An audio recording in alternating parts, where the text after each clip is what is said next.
पंजाब केसरी में आप सबका स्वागत है। मैं हूं चंद्रशेखर धरनी। इस वक्त कांग्रेस के दिग्गज नेता अशोक अरोड़ा चंडीगढ़ में हैं और हमारे साथ मौजूद हैं। बातचीत करेंगे। अरोड़ा जी, स्वागत है पंजाब केसरी में।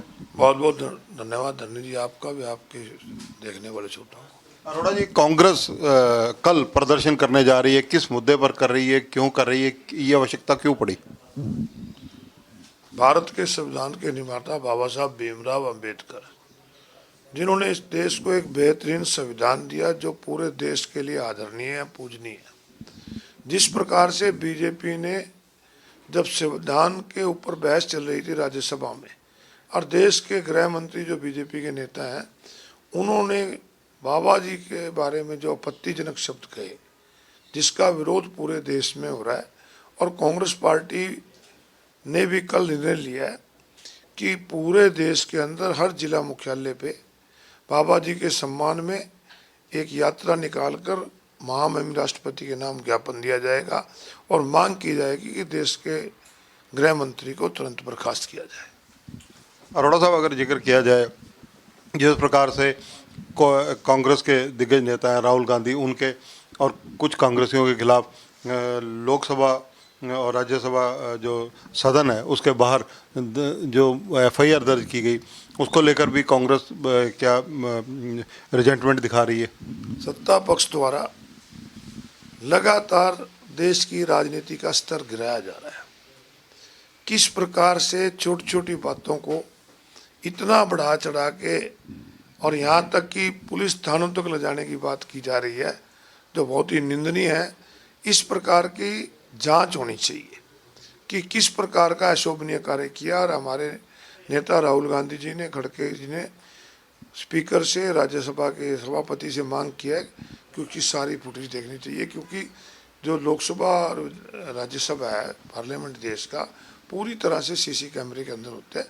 तो उनकी फुटेज दिखा के लोगों, देश के लोगों को दिखाना चाहिए कि किस प्रकार की गलत बातें करते हैं। अरोड़ा साहब, जिस प्रकार से विधानसभा चुनावों में जो स्थिति कांग्रेस की रही, कांग्रेस ने एक फैक्ट एंड फाइंडिंग कमेटी बनाई, उस कमेटी के द्वारा आज रिपोर्ट भी सार्वजनिक की गई। क्या उसके बारे में आपको कोई जानकारी है मामले की? मैं प्रेस कॉन्फ्रेंस में उसमें था जहां दलाल साहब ने सारी बात रखी उनसे, तो निश्चित रूप से ये लगता है कि सरकार ने मैंडेट को चुराया है। किस प्रकार से परसेंटेज जो वोट बढ़ाए गए हैं, पहले दिन कुछ था, शाम को कुछ था, 7 तारीख को कुछ था, परसेंटेज जो वोट तो बता देते हैं, कितनी वोट पड़ी इसके बारे में कोई जिक्र नहीं। तो उन्होंने पूरे तथ्यों के साथ मीडिया के सामने रखा है कि किस प्रकार के देश के मतदाताओं का अपमान किया। अरोड़ा साहब, कांग्रेस की स्थिति लगातार कहा जाए एक गिरावट जाती जा रही है। कांग्रेस नेता चुनने में अपना अभी तक सफल नहीं हो पा रही। नेता प्रतिपक्ष कांग्रेस का, मतलब 37 विधायक कांग्रेस के पास हो, कांग्रेस एक नेता नहीं चुन पा रही। जो बीजेपी है वो भी ये कह रही है कि कांग्रेस के जूतों में दाल बट रही है।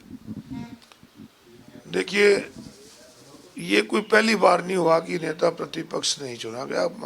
कर्नाटका के अंदर भी चुना लेट हुआ था। परंतु मेरा मानना है, चाहे संगठन की बात हो, चाहे नेता पार्टी का नेता चुनने की बात हो, उसमें देरी नहीं होनी चाहिए, उससे नुकसान होता है पार्टी। आज हरियाणा प्रदेश में कांग्रेस की सरकार निश्चित रूप से बनने जा रही थी, हर व्यक्ति मानने जा रहा था। तो जहाँ ईवीएम की कमी थी, वहाँ थोड़ा हमारा जो संगठन नहीं था, उसकी भी कमी कहीं ना कहीं देखी गई। इसलिए पार्टी को शीघ्र ही पार्टी के संगठन का और पार्टी के विधानसभा में विधायक दल के नेता का चुनाव करना चाहिए। पूर्व मुख्यमंत्री ओम प्रकाश चौटाला नहीं रहे, आपका उनका राजनीतिक रूप से भी कहा जाए और व्यक्तिगत रूप से भी गहरा नाता रहा है, आप क्या कहेंगे इस बारे में? चौधरी ओम प्रकाश चौटाला के निधन से मुझे गहरा दुख है। मैंने 40 साल को उनके नेतृत्व के अंदर काम किया, पार्टी के हल्का प्रधान से लेकर स्टेट अध्यक्ष तक रहा। उनके जाने से निश्चित रूप से एक मेरे वर्ग का नेता गया, एक जुझारू नेता गया, एक लीडर नेता गया, जिन्होंने हमेशा आम व्यक्ति की आवाज़ उठाई, और ना केवल आवाज़ उठाई बल्कि जब जब उन्हें मौका मिला, इस देश का चाहे छोटा दुकानदार है, चाहे किसान है, चाहे मजदूर है, उनको राजनीति में लाने का अगर कोई श्रेय जाता है तो चौधरी ओम प्रकाश चौटाला हो जाता है। तो निश्चित रूप से आज के मेरे वर्ग में बहुत बड़ी कमी आई। अरोड़ा जी, एक सवाल का जवाब आप भी बहुत सरलता से देते हैं और अच्छे तरीके से कहते हैं, यही सभी नेता मान भी रहे हैं कि कांग्रेस में संगठन की कमी जो है वो कांग्रेस को कहीं ना कहीं धरातल पर ले जा रही है, धरातल से भी नीचे ले जा रही है। तो आखिर संगठन बनाना किसने है और ये प्रक्रिया पूरी कैसे होगी, कब होगी जाकर? ये कांग्रेस पार्टी धरातल से नीचे नहीं जा रही है। ठीक है कि सत्ता में हम नहीं है, परंतु जहाँ तक वोट परसेंटेज की बात देखोगे, चाहे पार्लियामेंट की बात करें चाहे विधानसभा में, लगातार कांग्रेस पार्टी का बढ़ा है। परंतु क्योंकि ये पार्टी के हाईकमान को सोचना है और हाईकमान निश्चित रूप से मुझे लगता है कि इसके बारे में सोचेगा। और कल हमारे प्रभारी का बयान भी आया था, जो सह प्रभारी हैं, कि मैं शीघ्र ही संगठन का गठन करूँगा। तो देखिए, ये हैं अशोक अरोड़ा। कई विषयों पर इन्होंने हमारे से चर्चा की। कैमरामैन संजय सिंह के साथ चंद्रशेखर धरनी, पंजाब केसरी टीवी, चंडीगढ़।